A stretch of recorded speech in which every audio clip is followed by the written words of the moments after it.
The latest from Week 7 of the NFL regular season, all times Eastern, 6:15 p.m. Dallas kicker Dan Bailey will miss the rest of the game with a right groin injury. Bailey got hurt in the first half against the San Francisco 49ers. With Bailey hurt, the Cowboys went for a two-point conversion after their third touchdown of the half but failed to convert. Bailey had made the first two extra points and is perfect on 23 kicks this season. Safety Jeff Heath kicked off following the touchdown and managed to reach the goal line with his kick. Heath made an extra point after Dallas scored on its opening possession of the third quarter, then he missed a second extra point. Josh Dubow from Santa Clara, California, _ 5:50 p.m. Former San Francisco 49ers great Dwight Clark says he just wanted to see his teammates in an emotional halftime ceremony. Clark announced earlier this year that he had been diagnosed with amyotrophic lateral sclerosis, more commonly known as ALS or Lou Gehrig's disease. The team brought in about 30 of Clark's former teammates to honor him for his leaping grab in the back of the end zone for a yard TD in the final minute of a 2,827 win over Dallas in the NFC title game launched the 49ers dynasty. The team played a video tribute narrated by Vance Scully, and then Joe Montana introduced Clark, who spoke haltingly to the crowd while describing the one wish he had for this day. And the 49ers heard that and flew all these players in so I could see them one more time, Clark said. Josh Dubow from Santa Clara, California _ 5:30 p.m. Days after the NFL declined to change its rule on the national anthem, about 24 players protested around the league. Associated Press journalists counted 22 players protesting during the anthems in some way before day games. Some took a knee, others sat on the bench, stayed in the tunnel or raised a fist. On September 25, days after President Trump said players should be fired for protesting during the anthem, more than 200 players protested. On Sunday, the Seahawks and 49ers had the most protesters. Seattle defensive end Michael Bennett and 7 Seahawks teammates did not stand before their game with the New York Giants.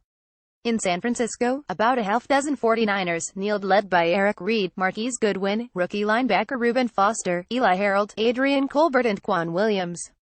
All the Dallas Cowboys stood, but defensive tackle David Irving raised his fist after the anthem ended, _ 4:20 p.m.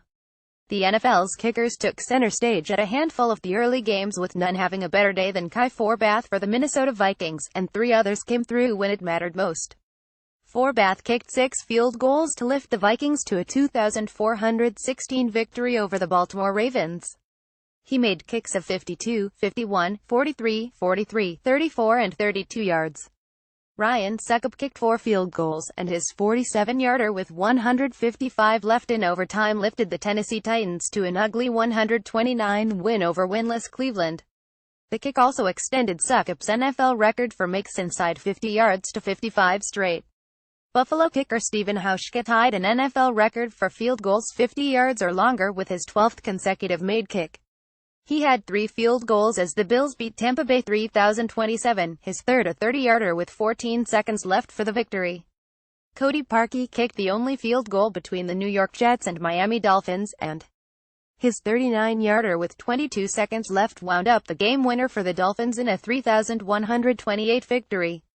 Even in the Los Angeles Rams' 330 rout of Arizona, Greg Zuerlein pitched in 4 field goals for the win in London, _ 4:02 p.m. Tennessee tight end Delanie Walker has been carted from the sideline to the locker room after hurting his right leg in a 129 overtime victory against the Cleveland Browns. Walker, a two-time Pro Bowl tight end, hurt his lower leg after catching a 16-yard pass on the sideline. He was helped to the sideline and didn't put any weight on his right leg. He had a team-high 7 catches for 63 yards when hurt, _ 3:29 p.m. Buffalo Bills kicker Stephen Hauschka has tied an NFL record by making 12 consecutive field goals from 50 yards or longer. Hauschka matched the mark set by 4 others with a 52-yarder to put Buffalo up 20-13 over the Tampa Bay Buccaneers with 13:31 left in the fourth quarter. The record is shared by Blair Walsh, Robbie Gould and Matt Prater. The Bills signed Hauschka in free agency this offseason after spending the previous 6 seasons in Seattle. He's now hit 5 straight attempts from 50 or more yards in Buffalo. Hauschka's streak dates to the start of the 2015 season with the Seahawks.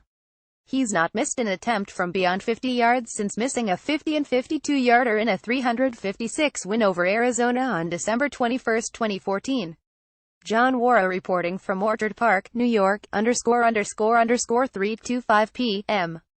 The Baltimore Ravens and Minnesota Vikings have combined to tie an NFL record with 9 field goals made in their game.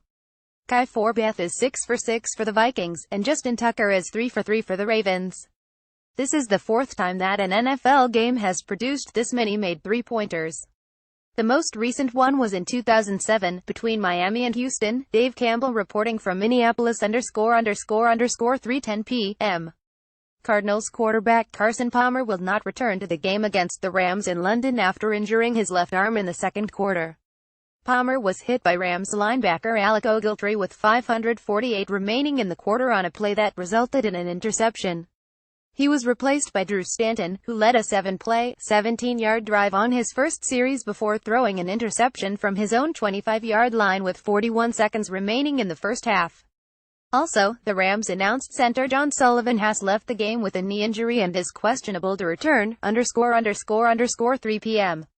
Miami Dolphins quarterback Jay Cutler has left the field with a chest injury after being shaken up when hit by New York Jets linebacker Jordan Jenkins. Cutler landed hard on his left shoulder as he threw a long incompletion and was slow to rise.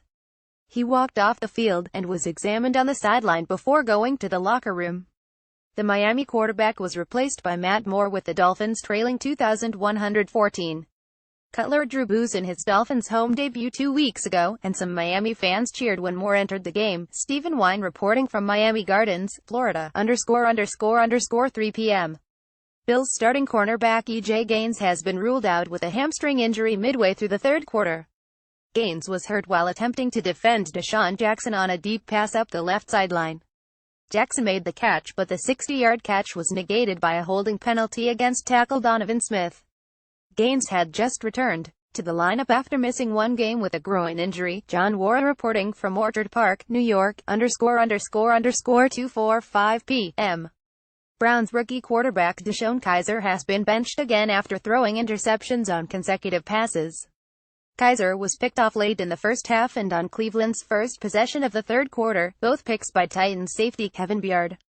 Browns coach Hugh Jackson sat Kizer last week in Houston, hoping he would learn from the time on the sideline to learn. Kizer has thrown 11 interceptions, 4 inside the red zone. This time, Cody Kessler replaced Kizer and drove the winless Browns to a field goal that tied the score at 6 late in the third quarter. Tom Withers reporting from Cleveland ____2:35 p.m. Quarterback Brett Hundley is showing off his running ability in his first NFL start for the Green Bay Packers. Hundley's 14-yard touchdown run in the second quarter gave Green Bay the go-ahead score against the New Orleans Saints at Lambeau Field. The Packers led 147 at halftime. The Packers have turned to the run in their first game without the injured Aaron Rodgers, rushing for 139 yards in the first half. Saints star quarterback Drew Brees has thrown 2 interceptions. Gennaro Armas reporting from Green Bay, Wisconsin, ____2:13 p.m. The Indianapolis Colts have lost safety Malik Hooker, their first-round draft pick, late in the first half with what appears to be an injured right knee. Hooker was injured on a 50-yard pass play from Blake Bortles to Allen Hurns, yet another tough moment in a rugged first half in which the Colts trailed Jacksonville 170.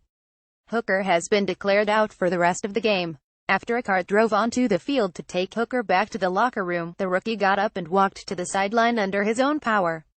Hooker has 3 interceptions this season and was tied for second in the league heading into Week 7. Michael Merritt reporting from Indianapolis, ____136 p.m. The New Orleans Saints are off to an awful start against the Green Bay Packers. Drew Brees has been intercepted twice in Packers territory on deep balls in the first quarter. Brees now has 4 picks in 2 games after not throwing an interception the first 4 games of the season. The positive for the Saints is that Green Bay hasn't been able to cash in on those turnovers with points in their first game without injured quarterback Aaron Rodgers. But the Packers do lead 70 going into the second quarter on rookie Aaron Jones' 46-yard touchdown run on the game's opening drive. Gennaro Armas reporting from Green Bay, Wisconsin, ____127 p.m. The Baltimore Ravens are down to 3 healthy wide receivers, after losing Mike Wallace to the concussion protocol. Wallace departed in the first quarter at Minnesota after a jarring hit from the shoulder of Vikings safety Andrew Sendejo that left him lying on his back for a few minutes before slowly leaving the field on his own power. The Ravens announced Wallace's return as questionable. The contact was hard enough to knock Wallace's helmet off and draw an unnecessary roughness call on Sandiego. Joe Flacco and the Ravens are already playing without wide receivers Jeremy Maclin shoulder, Breshad Perriman concussion and Chris Matthews thigh. Wallace was also listed as questionable for the game because of a back injury. Michael Campanaro, Chris Moore and Griff Whalen are the only healthy wide receivers remaining. Dave Campbell reporting from Minneapolis, ___110 p.m. Just one player appeared to protest visibly during the early NFL game Sunday, Rams linebacker Robert Quinn, who raised his fist during the U.S. anthem, then brought it down before God Save the Queen. Most of the Indianapolis Colts locked arms before kickoff at home against the Jacksonville Jaguars. In Cleveland, Titans wide receiver Richard Matthews stayed inside the tunnel during the national anthem. In Miami, Kenny Stills, Michael Thomas and Julius Thomas all stayed in the locker room during the anthem. Reporters at the other early games did not notice any other obvious protests. Both the San Francisco 49ers and Seattle Seahawks, who have had several players protesting every week, play later Sunday, ___106 p.m. The Green Bay Packers are off to a great start without their injured starting quarterback Aaron Rodgers. Aaron Jones' 46-yard touchdown run on the game's opening drive gave Green Bay a 7-0 lead over the New Orleans Saints. Hundley is making his first NFL start, but the best play by far for the Packers has been a handoff to Jones, a rookie. He has 70 yards on 4 carries. Jones started in place of Ty Montgomery, who is active. Montgomery started last week in his first game back from broken ribs. Gennaro Armas reporting from Green Bay, Wisconsin, ____. The best game of Week 7 in the NFL will be under the lights when the Atlanta Falcons visit the champion New England Patriots in their Super Bowl rematch. The Falcons have heard reminders for months about blowing their 283 lead as victims of the largest comeback in Super Bowl history. The blown lead came on the NFL's biggest stage, and even a win in the rematch won't erase that. The bulk of the schedule features 8 games including another London game pitting the Los Angeles Rams and their NFC West rivals Arizona. Rams running back Todd Gurley has made it very clear he doesn't like being sent to England to play an opponent that is only a 45-minute flight away.